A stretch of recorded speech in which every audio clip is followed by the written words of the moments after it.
পুরান কাপড়ের কাপড় নাই, পায়ে পরে হাই হিল করতেছে, কিলকিল ঠোঁটে লাগা লটকে পিস যুব করে দেয় শীষ, এরপরে বোরখা ছাড়া চলে, পেটও খালি পিঠও খালি। আমি হিসাব করে দেখলাম এই মেয়েটা 1 নাম্বার শয়তানের শালি।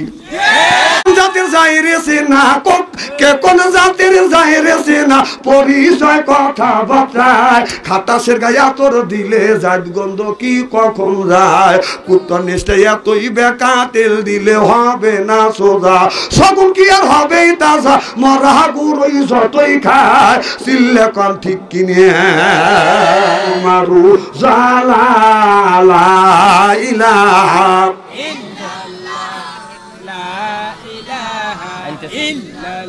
লা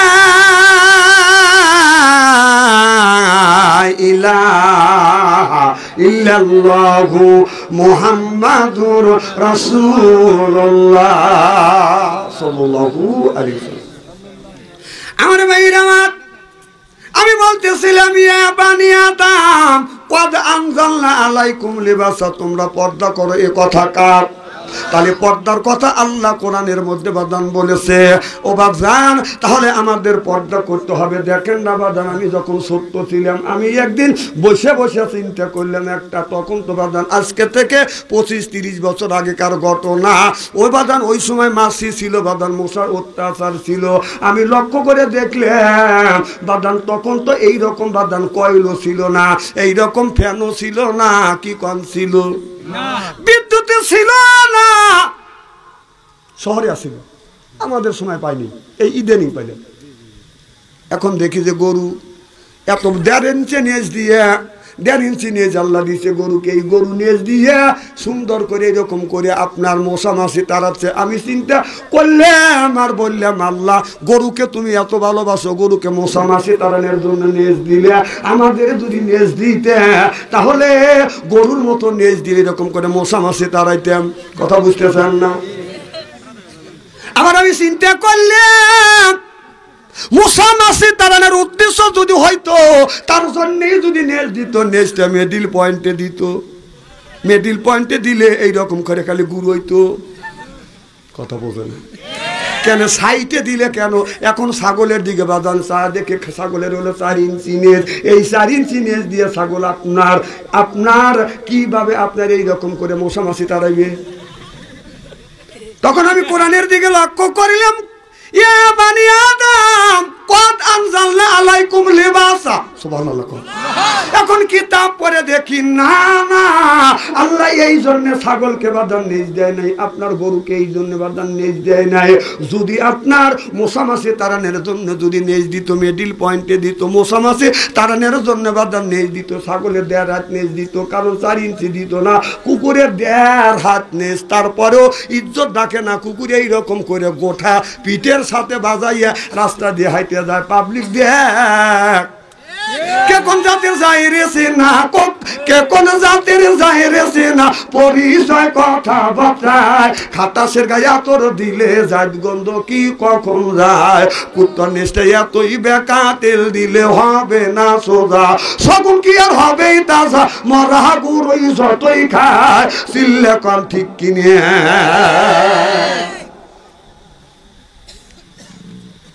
আমার ভাইরা আমার, পান খাবে কারাবার, এই পান আনা মানে আমার ওয়াজ নষ্ট করা লেগে, এই পান আনতে বলছে কেটা? হ্যাঁ, এই যে পান খাবি না আমার ওয়াজ বাদ দিবি না, পান খাওয়ার নিশায় আমার ওয়াজটা মগজের মধ্যে ঢুকবে না। কারণ আমি তো ওয়াজ করতে আমি ঘামতেছি, বাচ্চা তো মুখস্থ করে আসি নাকি।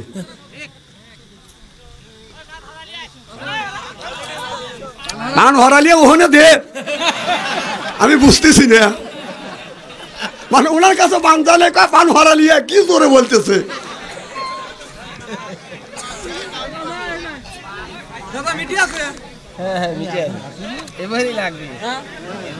আমার ভাইরা আমার, ভালো করে লক্ষ্য করে শুনুন, এদিক তাকান, তাফসীরটা শোনেন।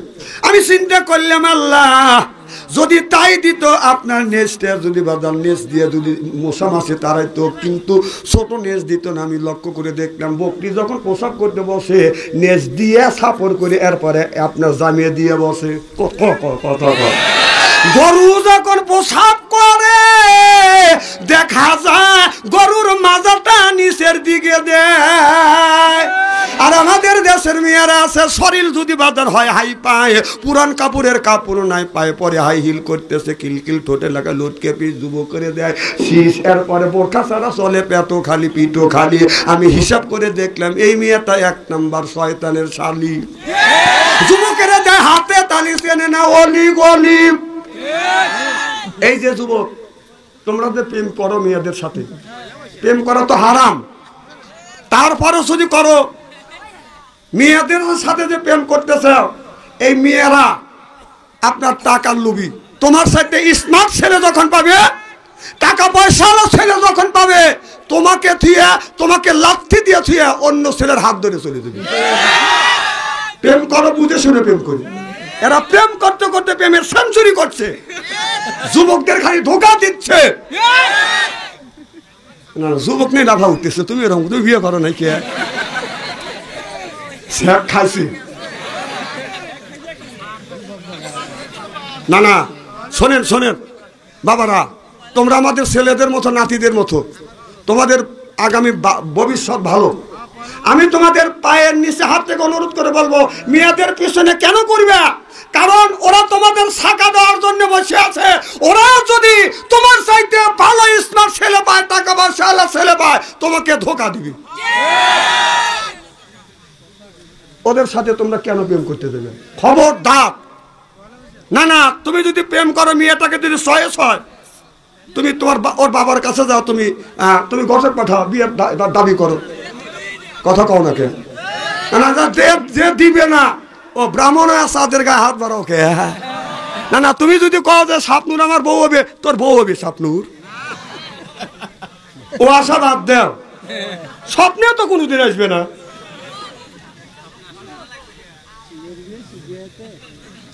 বাবা, এই সমস্ত প্রেম করে লাভ কি? প্রেম করা হারাম, প্রেম করা জায়েজ বিয়ের পর। সুবহানাল্লাহ, তো জোরে কও। প্রেম করা হারাম, তবে প্রেম করা জায়েজ 100 কোটি বার, সেটা হলো বিয়ের পর। আহা যুবকরা, আজকে যুবকরা মানে যেই যুবক করছে বাদান ভালোবাসা, তার নাই দেহের আশা। ও খাই বাদান রাগ করে, যখন প্রেম করে খাইছে বাদান ছাকা হয়ে গেছে, বাদান বাঁকা। এর পরে খায় বাদান গাজা, আল্লাহ দিলে বাদান সাজা। তার পরে খায় বাদান মদ, এর পরে হারাবে বাদান জান্নাতের পর। যারা খাবে সিগারেট, তাদের নাই বাদান মুখের বেরেট। আর যারা খায় গুল, ওরাই করে বাদান ভুল। যে খাবে বিড়ি, ওরই মানে ধরবে কিরি। বিড়ি যারা খায়, তাদের হাত দিয়ে গন্ধ, মুখ দিয়ে গন্ধ, দাড়ি দিয়ে গন্ধ, জামা দিয়ে গন্ধ, টুপি দিয়ে গন্ধ, লেপ দিয়ে গন্ধ, বালিশ দিয়ে গন্ধ। আমার হয় ছন্দ, ওর বউ থাকে কেমনে রে আল্লাহ রে, জোরকন ঠিক কিনে।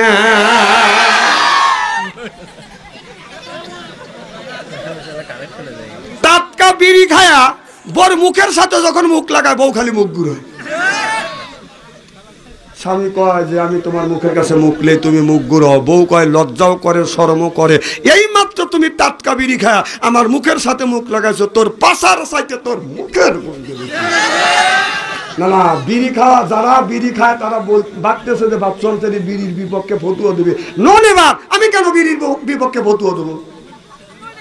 এটা এবছর গেছিলাম হলো কুষ্টিয়া, হাজার হাজার বিঘা সবুজ কমতে সবজি চাষ করছে। এত এবার না দেশ ঠান্ডা করে ফেলবে। আর এত সবজি চাষ করছে, একটা খেতো বেড়া নেই, কে গরু বছর খায় না। কয় না হুজুর, সবজি এরকম কি? কয় তামাক গাছ। কয় তামাক গাছ কম বেড়া দেয় নাই। কয় এটা গরু খায় না, বকরিও খায় না, কুত্তাও খায় না, কিন্তু মানুষ খায়। খায় টয়লেটের ভিতরে খায়। বিড়ি আবার টয়লেটের মধ্যে খায়। আমি যদি কারণ হুজুর কিভাবে দেখছেন? হ্যাঁ আমি দেখছি। রমজান মাস, জহরের আজান হয়ে গেছে, আমি টয়লেট করিয়া ওষুধ দিয়ে নামাজ পড়ি। কারণ টয়লেটে যা দিয়ে টয়লেট বন্ধ। আমি টাকা দিয়ে ধুমো গোলোহা বের হচ্ছে। ও আল্লাহ, ধুমোকে এখানে। তখন আমি নক করলাম, ভিতর থেকে সাউন্ড দিচ্ছে, তাহলে বোঝা গেল মাল ওখান থেকে উৎপত্তি হচ্ছে। আবার ইদানিং এই যে পান যারা খায়, লক্ষ্য করে দিলে 70% লোক পান খায় আর টয়লেট করে। আর বিশ্বাস যদি না হয়, বাড়ির যাই ওমানা দিবেন, বুড়ি ঠিক করে বলবে যে হ্যাঁ ওই পুরো পান খায় টয়লেট করে। আমি নিজে দেখছি, তালে থাকতে দিয়ে এক বুড়ো বের হচ্ছে। কম কই গেছিলে? কয় টয়লেটে। কম মুখ লড়ে কাকা পান খেলে। টয়লেটে যা পান খাওয়ার কারণে হইলে আমার টয়লেট হয় না। তা আমার কথা হলো যে হালাল দিনে যদি টয়লেটে যা যদি হালাল মনে করে খাও, হ্যাঁ ওই নিখিষ্ট জায়গা যা যদি খবির জায়গা যা যদি পান খাও তাহলে গু তুলে চুন মনে করে বড় খা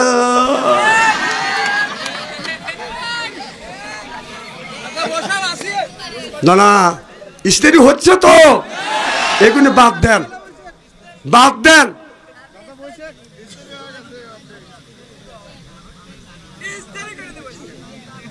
আমি না আগে বলছি আমার কথা ওভারটেক করে তো কি ভালো করলে হোক না। এই যে স্ত্রী করা হচ্ছে রোলার দিয়ে, তাও যদি তত লজ্জা না হয়।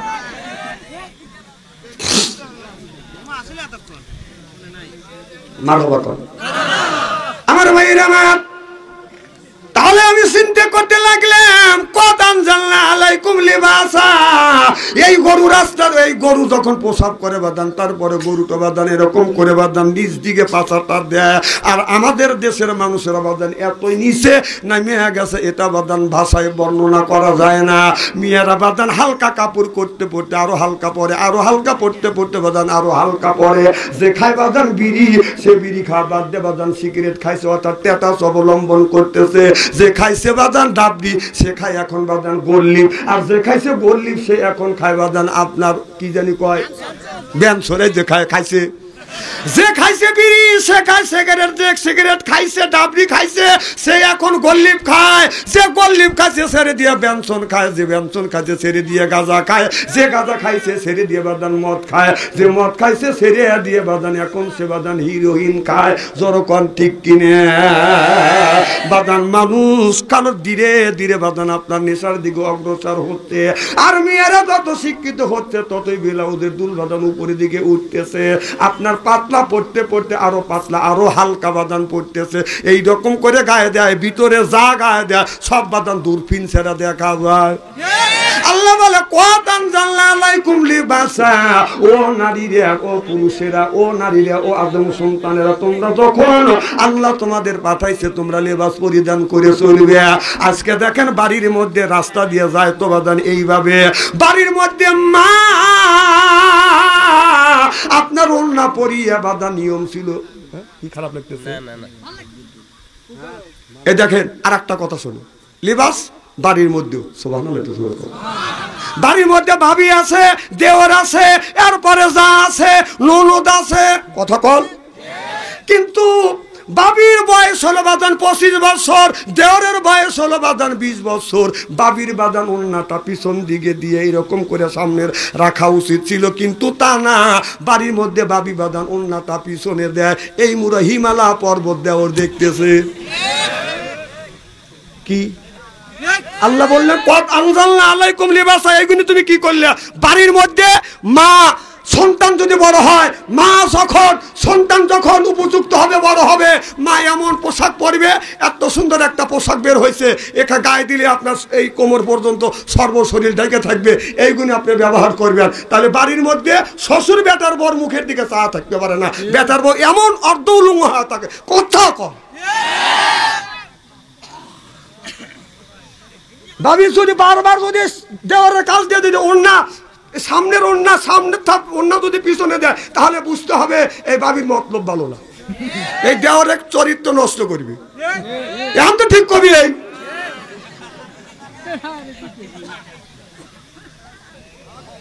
কিসা কাহিনী করার জন্য আসিনি, কোরআন থেকে সরাসরি ব্যাখ্যা বিশ্লেষণ করে বর্তমান প্রেক্ষাপট মিলিয়ে আপনাদের বাঁচানোর জন্য কথা বলতেছে। ওই ওয়াজের দিন নাইকে গুগুমলে আলোচনা খা, সেদিন ওয়াজ চলে গেছে। এটা অন্যায়, এটা করা যাবে না, ন্যায়ের পক্ষে কথা বলতে হবে। কথা কার? আল্লাহ। আমার ভাইরা ভালো করে লক্ষ্য করে শুনুন। আমিরুল মুমিনিন খলিফাতুল মুসলিমিন বাদান আপনার অর্ধ পৃথিবীর প্রেসিডেন্ট আপনার ফজর নামাজ পড়িয়া বাড়িতে বাদান যাইতেন না। ফজর নামাজ পড়িয়া গ্রামের মধ্যে যা জিজ্ঞাসা করতেন, ও গ্রামবাসীরা তোমরা কেমন আছো? গ্রামবাসীরা বলো হুজুর আপনার শাসনে রাতে ঘরে দরজা না দিয়ে ঘুমাইতে পারি, চিল্লাকান আল্লাহু আকবার। আর আমাদের দেশের যদি বাদান এলাকার মেম্বার হয়, মেম্বার গম ভাঙে বেলা 9টায়, মেম্বারকে যা যদি টাকা দেয়, মেম্বার সাহেবকে বাড়িতে আসা না, মেম্বার সাহেবের বউ বলে ডাকাডাকি করেন না, মেম্বার রাত 3টার সময় আসে শুইছে, তাহলে ও 3টার থেকে উজনটাতে কেউ চুরি করবে গেছিল? হ্যাঁ, অর্থ পৃথিবীর প্রেসিডেন্ট ওমর ফজরের নামাজ পড়ছে মসজিদে জামাতে, নিজে ইমামতি করছে। সুবহানাল্লাহ, তো জোরে কর। ফজর নামাজ পড়িয়া গ্রামের মানুষের কাছে জিজ্ঞেস করতো, তোমরা কেমন আছো গ্রামবাসীরা? বলো, হুজুর আপনার শাসনে ভালো আছি। ওই দিন বাদন বাড়িতে গেছে, যাইয়া বিবি যখন বাড়ির মধ্যে ঢুকছে, বিবিকে সালাম দিয়েছে, আসসালামু আলাইকুম। আমার বিবি আমার সালাম আল্লাহ নবী বলে, স্বামী এ বাবা মুরব্বী জরুরত হলে হেরে মোতা লাগবে, আমার মাহফিলে ওঠা যাবে না। হ্যাঁ,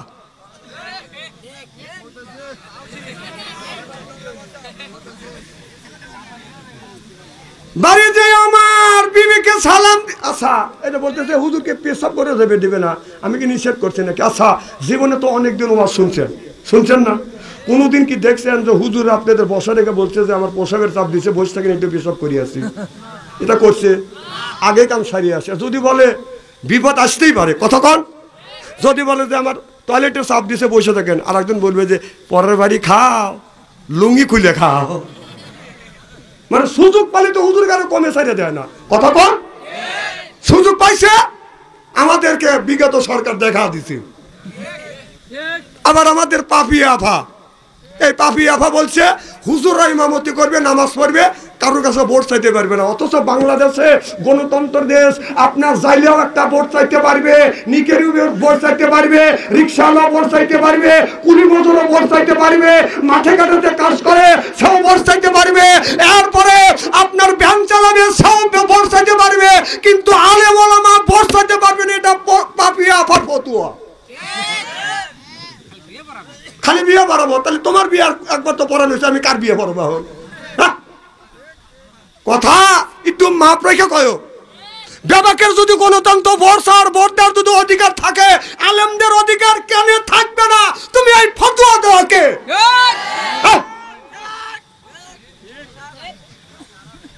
আবার বলে যে মোল্লারা চাঁদা তোলে। আভা, আপনাকে আমি সম্মানের সাথে কথা বলতেছি, আপনি কোন দল করেন না করেন এটা আমার দেখার নাই, তবে আপনি চাঁদা সম্পর্কে বোঝেন না। রাসূল সাল্লাল্লাহু আলাইহি সাল্লাম মসজিদে কুবা যখন তৈরি করেছিলেন, তখন গরিবের কাছ থেকে জায়গা চাইয়া মসজিদ তৈরি করেছিলেন। কতক্ষণ বিশ্বের যতগুলি মসজিদ তৈরি হয়, ওই মসজিদ চাঁদার দ্বারাই মসজিদ তৈরি হয়। কতক্ষণ নাকি আপনি বলেন যে চাঁদা ছাড়া মোল্লারা চাঁদা চাই, আপনি কি একা মসজিদ কোনটা তৈরি করে দিচ্ছেন? বড় বড় বলিয়া ওরান আপনি। আভা, কথা হিসাব করে করেন।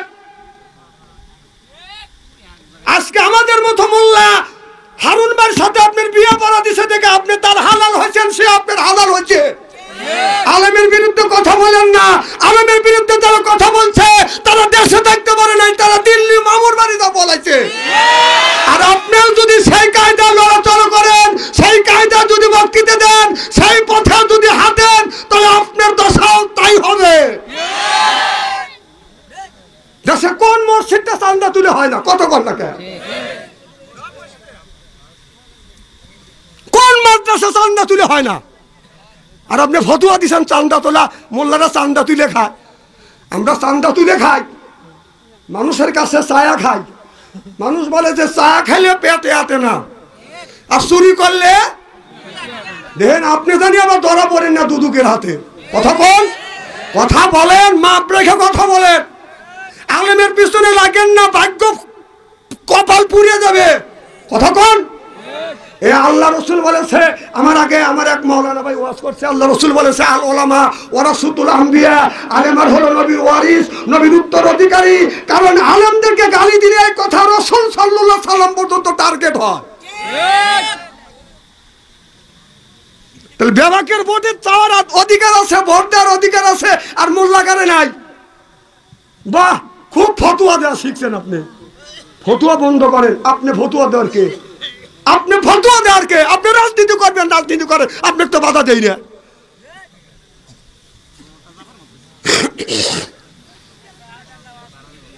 খুব খারাপ লাগতেছে মনে হয়, তাই না? আমি কি কোন দলের বিপক্ষে কথা বলতেছি? যে বলছে দলে তারও লোক আছে। আমার ভাইরা আমার এমন সরমার ভাইরা, হযরত ওমর রাদিয়াল্লাহু তাআলা আনহু বাদান আপনার নামাজ পড়িয়ে গ্রাম দিয়ে ঘুরিয়ে বাড়িতে যাইয়া বিবির কাছে যাইয়া বাদান সালাম দিছে, আসসালামু আলাইকুম। আমার বিবি আমার সালাম নেন। আল্লাহ নবী বললেন, বউ যদি স্বামীকে সালাম দেয় আর স্বামী যদি বিবিকে সালাম দেয়, স্বামী স্ত্রীর ভিতরে মহব্বত পয়দা করে দেয় কে? আমাদের বিবিকে সালাম দেয়? কথা কয় না, জোরে বলুন, আরো জোরে। এত মানুষের মধ্যে নানা বলতেছেন, বাড়ির জানি আজকে খবর আছে, সকালবেলা রান্নাই বন্ধ হয়ে যাবে। বৌমাই সালাম দিলাই না, বিবি সালাম দিলাই না।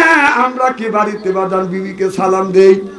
जैसे के तैसे मिले रास के मिले रानी बुत के बुइतानी मिले खापसाते खापसानी रे खापसाते खापसानी जरो कौन ठीक किने ताहले बोझाओ गेलो बिबिও যেমন স্বামীও তেমন কথা কন না কে ওমর রাদিয়াল্লাহু তাআলা আনহু ঈশান নামাজে মসজিদে নববীতে যাইয়া ঈশান নামাজ বাদান এরকম নামাজ পড়িয়া নামাজ শেষে সব মুসল্লি বাদান বাড়ি গেলেন হযরত ওমর বাড়ি যায় না ওমর মসজিদে নববীর থেকে বাদান বের হইয়া গ্রামের মধ্যে বাদান ঢুকলেন ও বাদান আপনাদের এই এটা কি গ্রাম কয়গাতি গ্রামের মসজিদ থেকে হযরত ওমর নামাজ পড়িয়া মনে করেন না যে ওমর এখানে আসছে বুঝনের জন্য বলতেছি কয়গাতি গ্রাম সারা গ্রাম বাদান পাহারা দিয়া কয়গাতির থেকে মাঠ পার দিয়া সামনে কোন গ্রাম হ্যাঁ বাংলার দিকে বাদান আগা যাচ্ছে কিন্তু ওখানে বড় একটা বিরাট মাঠ আছে এই মাঠের মধ্যে বাদান রাত বাজে বাদান 12টা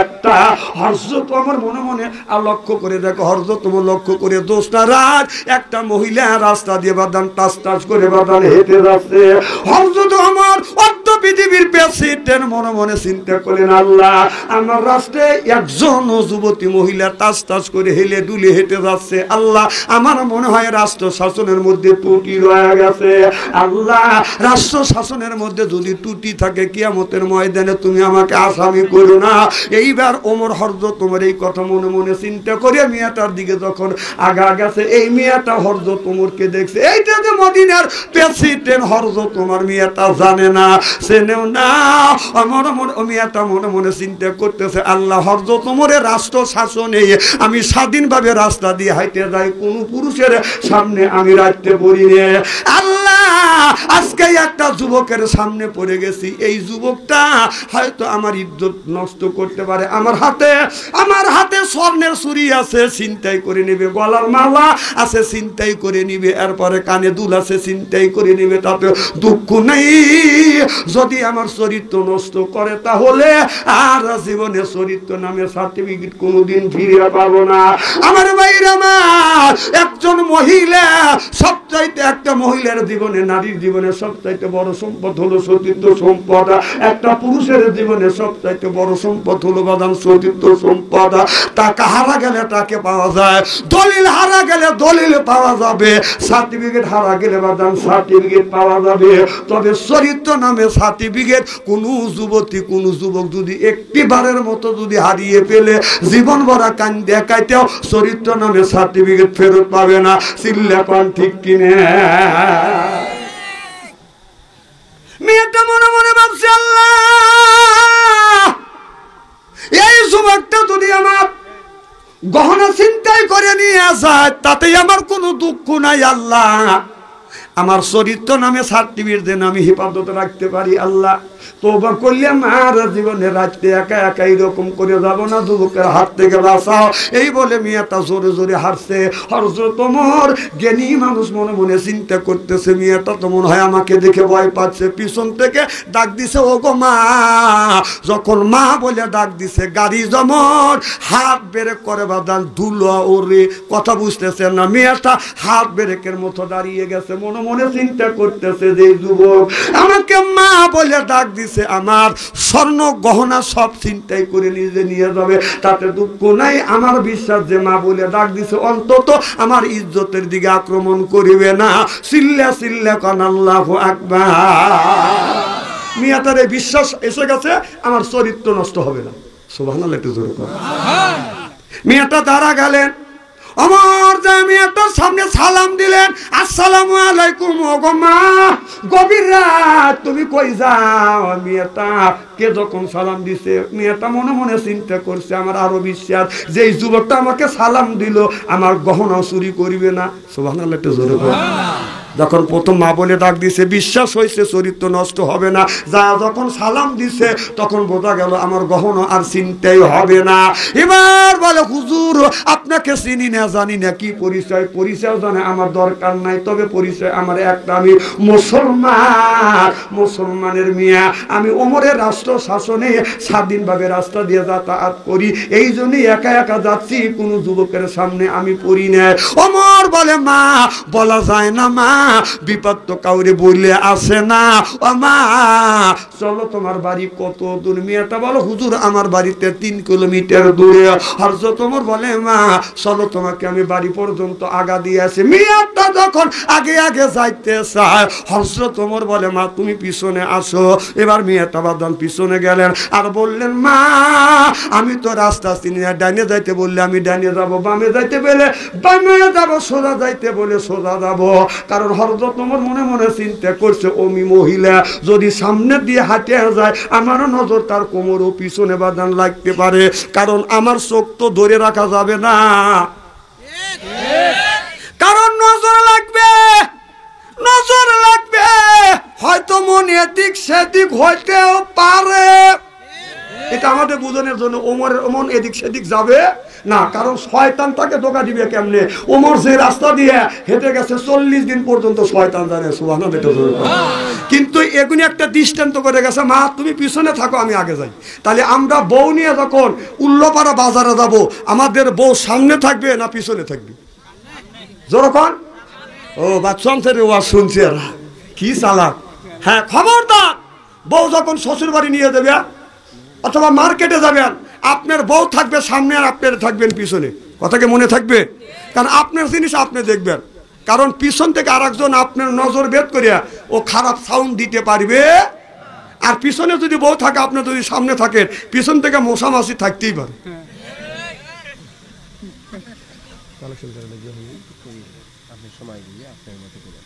আচ্ছা, তাহলে আর ও জ্ঞান আমার আছে। আচ্ছা, আখিরি মোনাজাত পর্যন্ত আসান তো ইনশাআল্লাহ? মারহাবা, জোরে তো, আরো জোরে। আমার ভাইয়ের আমার, তাহলে আমি আপনাদের বুঝাতে সক্ষম হইলাম, বউ নিয়ে যখন মার্কেটে যাব, বউ নিয়ে যখন শ্বশুর বাড়িতে যাব অথবা আত্মস্বজন বাড়ি বাদান বেড়াতে যাব, তাহলে আমার বউ থাকবে বাদান সামনে আর আমরা থাকবো বাদান পিছনে। বউ বাদান সামনে নিয়ে বাদান আপনার রাস্তা দিয়ে চলবেন। আমাদের দেশের উল্টো হয়ে গেছে, যারা বড় বড় অফিসার আছে যখন বাজার করতে যায়, স্বামীর কাছে থাকে ব্যাগ, বইয়ের কাছে থাকে বাদান ক্যাশ। কথা কও না, কথা কও। সবজি যখন কিনতে যায়, বেগুন আলার কাছে দেখা, কি সুন্দর বেগুন, কুচকুচে বেগুন, কত করে কেজি? ভাই এতিম হয়েছে, ভাবি ভাবি বেগুন কিনতেছে, ক্যাশ কার হাতে? ভাবির হাতে। যখন ক্যাশ কার হাতে আর ব্যাগ কার হাতে? ভাইয়ের হাতে। ভাই এতিম আর ভাবি হলো প্রধানমন্ত্রী। কথা কন। ভাবি চয়েস করে সবজি কিনতেছে, বাড়ি কোনো চয়েস নাই। কার বেগুন কত করিয়া? কার বেগুন মানুষের কাছে বেচছি 50 টাকা কেজি। ম্যাডাম আপনি যখন আসছেন 40 টাকা কেজি। হাসেন না। বউলিয়া খবরটার মার্কেটে যায় না, সারা সর্বনাশ। একটা কথা মনে পড়ছে, বলবো কি?